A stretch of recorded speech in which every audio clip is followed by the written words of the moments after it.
Kashmir life کے live updates میں آپ تمام ناظرین کا استقبال۔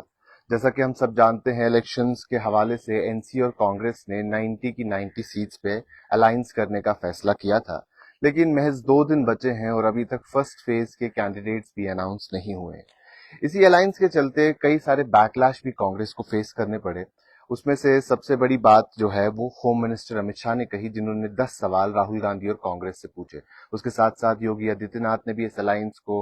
الائنس کے خلاف بات کی، چیف منسٹر گجرات نے بھی اس الائنس کے خلاف بات کی۔ اگر ہم وہ 10 سوال دیکھتے ہیں، وہ 10 سوال جو ہوم منسٹر امت شاہ نے پوچھے ہیں وہ کیا ہیں؟ اس میں پہلا سوال یہ ہے جو انہوں نے کانگریس سے پوچھا کہ کیا کانگریس این سی کے اس منشور کو، اس پرومس کا وہ بھی مانتے ہیں اس پرومس کو کہ جموں کشمیر کو ایک سیپریٹ فلیگ دیا جائے گا، جیسے دفعہ 370 ہٹنے سے پہلے جموں کشمیر کا ایک الگ فلیگ تھا،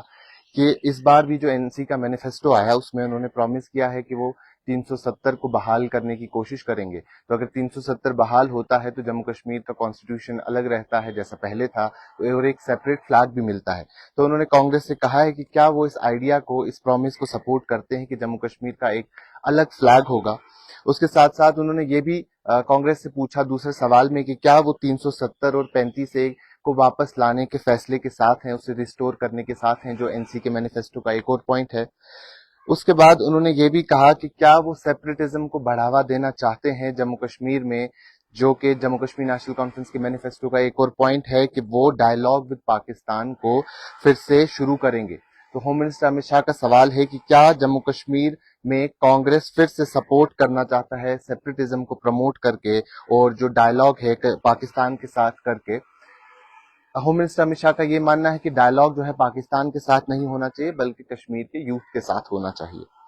اسی کے ساتھ ساتھ ایک اور سوال ایل او سی ٹریڈ کے حوالے سے سوال پوچھا گیا ہے ہوم منسٹر امت شاہ کی طرف سے کانگریس کو کہ کیا وہ ایل او سی ٹریڈ کو پھر سے پاکستان کے ساتھ شروع کرنا چاہتے ہیں، اور اس ٹریڈ کے ذریعے ہوم منسٹر امت شاہ نے کہا ہے کہ نرچر ہو جاتا ہے ٹیررزم جموں کشمیر میں۔ 5ویں سوال میں انہوں نے کہا کہ کیا وہ تمام ان لوگوں کی نوکری کو بحال کرنا چاہتے ہیں، ری انسٹیٹ کرنا چاہتے ہیں، ان کے رشتہ داروں کو، جو تمام لوگ ٹیررزم یا سٹون پیلٹنگ کے ساتھ جڑے ہوئے تھے، ان کے رشتہ داروں کو ہم نے دیکھا کہ نوکریوں سے نکال دیا گیا تھا، تو کیا وہ واپس ان کی نوکریاں بحال کرنا چاہتے ہیں گورنمنٹ سیکٹر میں۔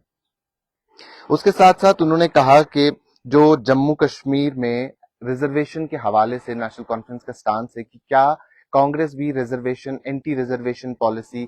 جو ہے اس کے ساتھ ہے، جو نیشنل کانفرنس کا منشور ہے۔ کہ ہوم منسٹر امت شاہ کا سوال ہے کہ کیا یہ الائنس جو ہے اس چیز کو ایکسپوز نہیں کرتی کہ کانگریس بھی اینٹی ریزرویشن سٹانس رکھتی ہے جیسا کہ نیشنل کانفرنس رکھتی ہے۔ اس کے ساتھ ساتھ انہوں نے ایک اور چیز جو اس سب میں سامنے آتی ہے، جس پہ کل سے کافی بوال دیکھنے کو ملا تھا، وہ یہ ہے کہ انہوں نے کہا کہ کیا کانگریس بھی چاہتی ہے کہ شنکر آچاریہ ہل کو تخت سلیمان اور ہری ہل کو کوہ ماران کے نام سے جانا جائے۔ 8واں سوال یہ ہے جو ہوم منسٹر امت شاہ کی طرف سے کانگریس کے لیے ہے کہ کانگریس بھی کیا سپورٹ کرتی ہے پالیٹکس جموں کشمیر کی اکانومی کو پیچھے کرنے کے لیے، اور کیا وہ انہی خاندانوں کے ہاتھ میں پھر سے سرکار دینا چاہتی ہے جو پاکستان سپورٹڈ فیملیز ہیں۔ 9واں سوال یہ ہے کہ کیا جموں کشمیر میں جو ڈسکرمنیشن نیشنل کانفرنس کرتی آ رہی ہے، ہوم منسٹر امت شاہ کا سوال ہے کہ کیا کانگریس سپورٹ کرتی ہے این سی کی ان پالیسیز کو جس سے جموں اور کشمیر میں، یعنی جموں ریجن اور ویلی میں ڈسکرمنیشن ہوتی ہے۔ آخری سوال جو انہوں نے پوچھا ہے راہل گاندھی اور کانگریس سے، وہ یہ ہے کہ کیا جموں کشمیر نیشنل کانفرنس کی پالیٹکس جو ہے یا پالیسیز جو ہے granting of autonomy to Kashmir, کیا کانگریس بھی اس بات کو سپورٹ کرتی ہے۔ اس میں کئی ساری کنٹروورسیز ہیں، کئی سارے جو ہم نے دیکھے سوال جواب کا سلسلہ شروع ہوا۔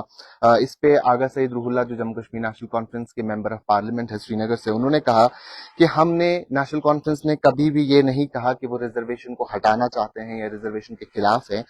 ہم نے صرف یہ کہا ہے، ہمارا جو وعدہ ہے وہ صرف یہ ہے کہ ہم امبیلنس کو جو ہے وہ کریکٹ کریں گے، we will correct the imbalance۔ اور ساتھ ہی ساتھ جو تخت سلیمان، کوہ ماران کا جو کنٹروورسی ہے شنکر آچاریہ ہل کو لے کے، اس پہ آغا سعید روح اللہ نے کہا کہ ایک پہاڑ کے دو الگ الگ سپاٹس ہیں، شنکر آچاریہ ہل جو ہے وہ الگ ہے اور تخت سلیمان جو ہے وہ الگ ہے، تو اس سے کوئی لینا دینا نہیں ہے۔ ساتھ ہی ساتھ انہوں نے یہ کہا کہ یہ نام بدلنے کی جو سیاست ہے یہ بی جے پی کرتی ہے، ہمارا اس سے کوئی لینا دینا نہیں۔